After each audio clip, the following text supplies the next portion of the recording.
It's the places I remember and the people who were there with me. I remember their names.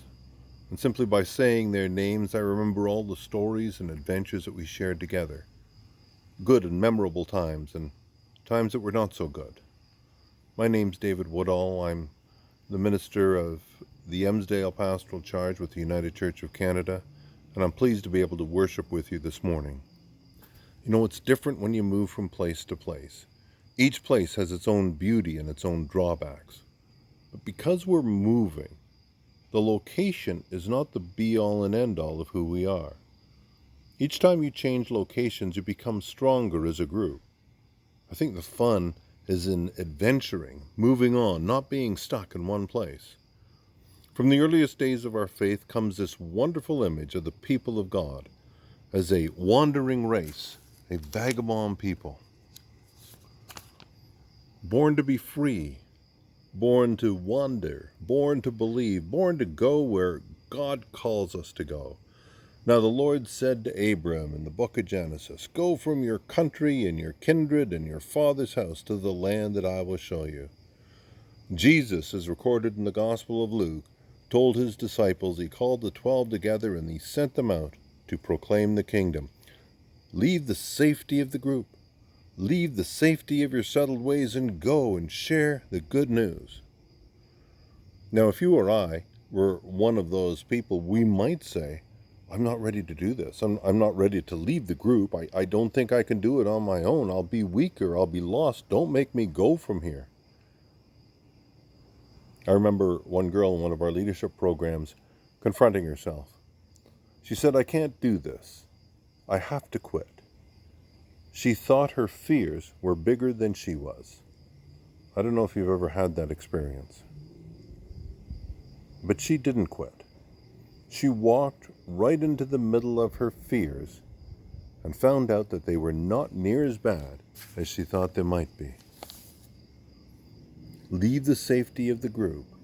Leave the safety of your settled ways. In God's world, you become stronger, not weaker, because we were never, ever meant to be a settled and stationary people.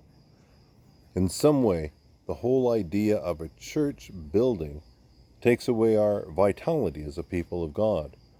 We're discovering that in this pandemic that we're going through. The buildings are not the be-all and end-all. It's the gathered people together. And this is the way it's always been in God's story.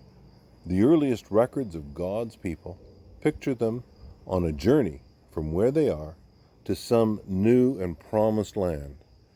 And we sure are on a journey this year to where we were through some incredible experiences to a future that we're not sure about. Adam and Eve, sent out of the Garden of Eden. You know how you sometimes have to kick your children out, make them do things before they realize what's good for them? Not because they want to do them, but because it's good for them to do. Abraham called to leave the safety of his home in the land of Ur and to take his family and journey to a new land thousands of miles away. Moses leading the Israelites out of the land of Egypt from slavery to freedom. You know, the first temple of God was a tent. The Son of God was a wandering teacher, and the followers of this wandering teacher first called themselves the Way. And the Apostle Paul called to boldly go where no Christian has gone before. Go out, leave the safety of the group, leave the safety of your settled ways, and go out. When my wife and I moved our family from place to place, our family became stronger, not weaker. Our bonds grew stronger because we had to rely on each other. A traveling people builds strong bonds with each other and with God. When we rely on God, in some way this helps us to break open our faith. In some way this helps us to become everything God created us to be. From the beginning of recorded history, the people of God have been a wandering, vagabond race. And we still are, deep down inside, that wandering people who have a zest for life to see what lies beyond the next hill Abram, go from your country, and I will make of you a great nation, and I will bless you. A characteristic of nomadic peoples is that they can pack up and be gone on short notice. They're flexible. They can adapt to new circumstances quite rapidly.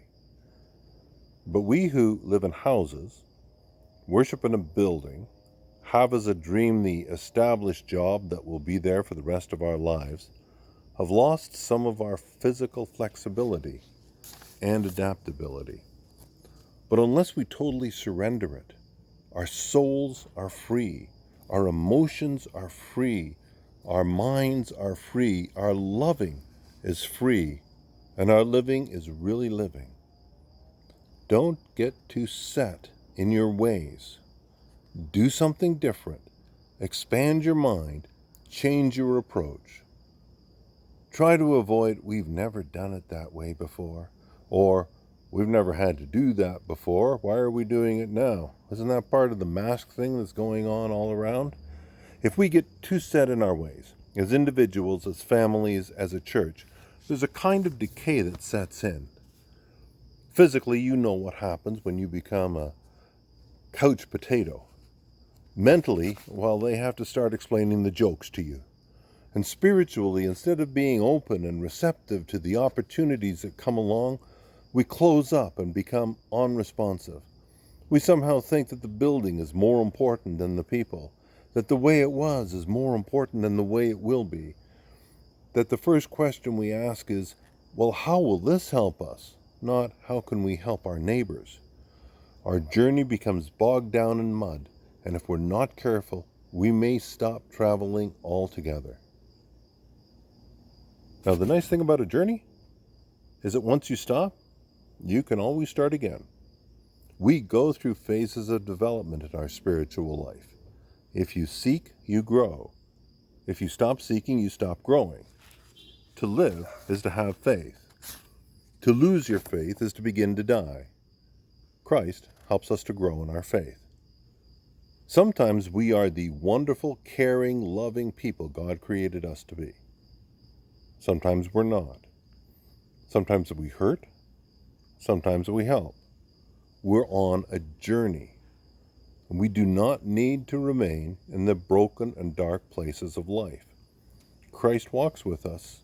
We are not alone. We're the people of God. We are a wandering, traveling race. We are a growing people. We are changing. We are all of these things and more because Christ travels with us in our midst. If we settle down and make this world our home and adapt ourselves to the environment of worldly life, if we compromise our birthright in order to fit in with the world, then our security becomes the world and not God. And we cannot be true to the journeys of faith if we bind ourselves to the ties of the world. You will always move easier if you're traveling light. We have a place in God's world. We have a part in the great plan of life. There is something that God has chosen for us to do. We are a traveling, wandering group of people. The building, we can take it or leave it, but the mission we can never leave. Remember the people. Remember their names. Remember the stories and the adventures that all of us shared together. Travel light.